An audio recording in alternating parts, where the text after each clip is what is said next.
안녕하세요 여러분, 필립입니다. 이번 영상은 중앙 썬데이에 나온 기사 한 편 가지고 왔습니다. 이건희 회장의 오디오 사랑과 그를 통해 지금 현재의 삼성이 반도체 시장 세계 1위를 기록하게 된 역사에 대해서 알아볼 수 있는 기사 내용이었습니다. 내용을 살펴보도록 하겠습니다. 이건희 삼성그룹 회장에게 오디오는 단순한 취미 이상의 것이었습니다. 삼성을 반도체 세계 1위로 만든 창의력의 뿌리를 찾다 보면 이건희 회장의 오디오 사랑까지 거슬러 올라가게 됩니다. 이건희 회장은 마음에 들면 자동차와 오디오를 분해해서 그 구조를 이해해야 직성이 풀렸다고 합니다. 최근 드라마 재벌집 막내 아들에 나오는 진양철 회장처럼 말입니다.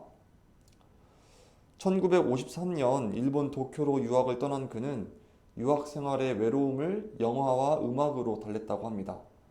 유학 3년 동안 매일 5편과 3년간 1200편의 영화를 감상했습니다. 어릴 적부터 요즘 표현으로 덕후의 기질이 엿보였습니다. 그가 본격적으로 오디오에 관심을 갖게 된 것은 와세대 대학에 들어가는 무렵입니다. 당시 일본 오디오 산업은 영국, 미국 오디오가 대량 수입되고 여기에 일본 내 재즈붐과 맞물리면서 폭발적인 성장을 기록했습니다. 일본 오디오 붐을 고스란히 목도한 그는 오디오를 사들이며 매일 밤 분해하고 조립하면서 기기를 분석했습니다. 유학을 마친 그 후 동양방송 이사로 경영 수업을 시작했습니다. 여전히 오디오를 사랑했지만 당시 삼성그룹에는 삼성전자가 없었습니다. 그의 열망이 가닿은 것일까요? 1969년 삼성은 마침내 전자사업을 시작했습니다. 그러나 갓 전자사업을 시작한 삼성에게 오디오를 꿈꿀 여유는 없었습니다. 삼성은 산요, NEC, 코닝과의 제휴를 통해서 TV 제조에 어렵게 성공했습니다. TV 시장에 집중할 수밖에 없는 상황이었습니다. 이와 같은 시기에 이건희 회장은 오디오를 직접 분해하면서 진공관 시대가 끝날 것임을 확인했다고 합니다. 당시 오디오 산업은 진공관에서 트랜지스터로 급변하고 있었습니다. 이 트랜지스터가 바로 요즘의 반도체를 의미합니다. 따라서 이병철 회장과 그룹 임원들의 반대가 거센 중에도 1974년에 자신의 사재를 털어서 한국반도체를 인수하기로 결심을 합니다. 1977년 공식 후계자로 낙점된 그는 드디어 오디오 비즈니스에 착수했습니다. 삼성의 첫 오디오 브랜드 소노라마. 기술 부족으로 일본 제품을 벤치마킹한 수준이었지만 첫 제품치고는 쓸만하다는 평가를 받게 되었습니다.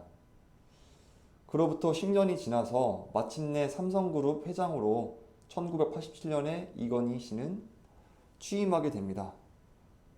그의 수원 사업이었던 자동차와 하이엔드 오디오 비즈니스에 착수하기 시작했습니다. 당시 국내 기업 인켈, 태광은 중저가 시장에 집중해서 가장 비싼 제품도 500만 원이 넘지 않았습니다.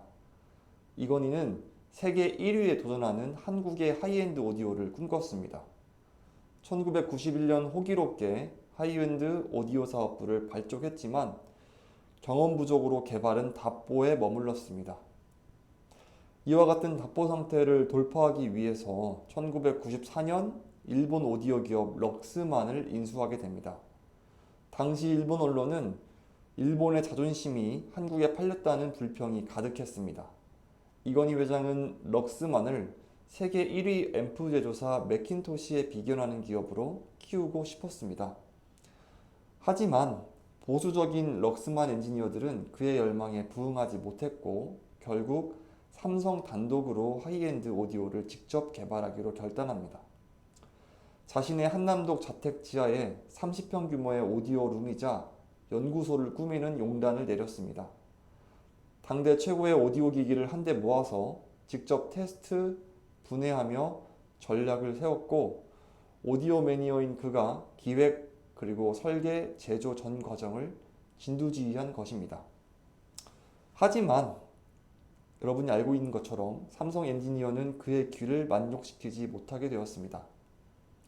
따라서 이건희 회장은 삼성자동차가 닛산의 도움을 받았듯 오디오 또한 업계 1위의 도움을 받기로 결정합니다. 스피커는 미국의 헤일즈, 앰프는 마드리글 그룹 산하 마크 레빈슨과 제휴하고, 이를 통해서 삼성의 하이엔드 오디오 브랜드 엠퍼러가 탄생하게 됩니다. 당시 가격으로 그랜저보다 비싼 고급 오디오가 탄생한 것입니다. 하지만 소비자는 삼성의 하이엔드 오디오를 반기지 않았습니다.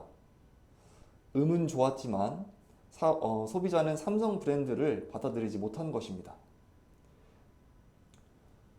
결국 시장의 외면 속에서 1997년 외환위기가 우리나라에 닥쳤고, 삼성그룹은 극심한 적자를 기록한 자동차와 오디오 사업부를 정리해야 했습니다.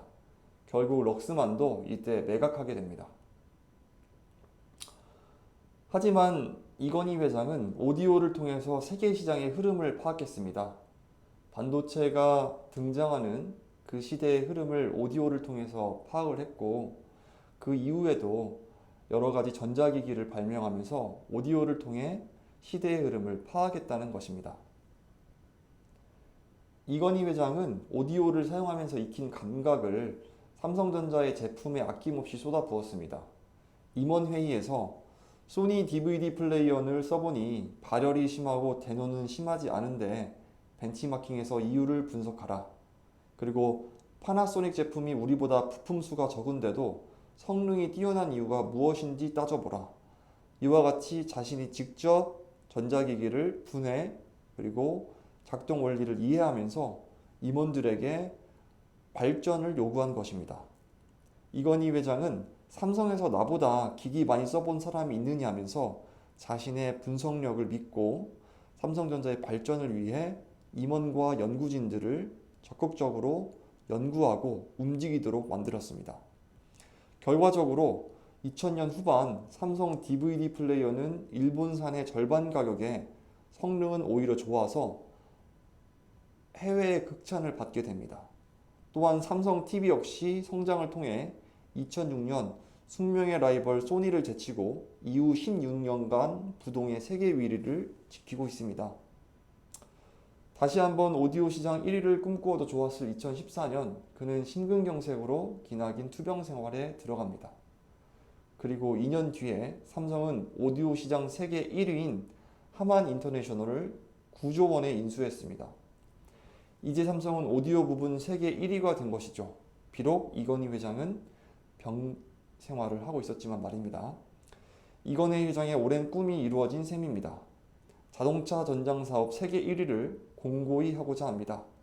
최근 발매된 BMW 전기차 i7은 삼성이 배터리와 BMW 오디오 5G 통신 모듈을 독점으로 공급하고 있습니다. 모두가 이건희 회장의 혁신과 성공을 칭송하지만 그의 오디오는 점처럼 이야기하지 않습니다. 이건희 회장의 대명사로 통하는 반도체 성공 신화에 가려진 측면이 있습니다. 하지만 오디오는 평생 그를 추동했습니다. 그는 오디오 기기를 통해서 시장의 흐름을 읽어 투자를 결정했고 반도체 세계 1위가 되었습니다. 지금의 삼성은 다시 한번 오디오를 통해 자동차 전장 사업 1위를 차지했습니다. 오디오를 열렬히 사랑해서 마침내 꿈을 이룬 오디오 애호가 이건희를 기억하는 기사였습니다. 자신의 취미에서 미래를 볼 수 있는 사람, 이건희였습니다. 기업의 경영자는 또는 기업의 CEO는 이처럼 미래를 볼 수 있는 사람이 되어야 하지 않을까 하는 의미에서 여러분께 기사 공유해 드렸습니다. 오늘 하루 즐거운 시간 보내시고 다음 영상에서 좋은 자료로 다시 한번 찾아뵙겠습니다. 지금까지 필립이었습니다. 감사합니다.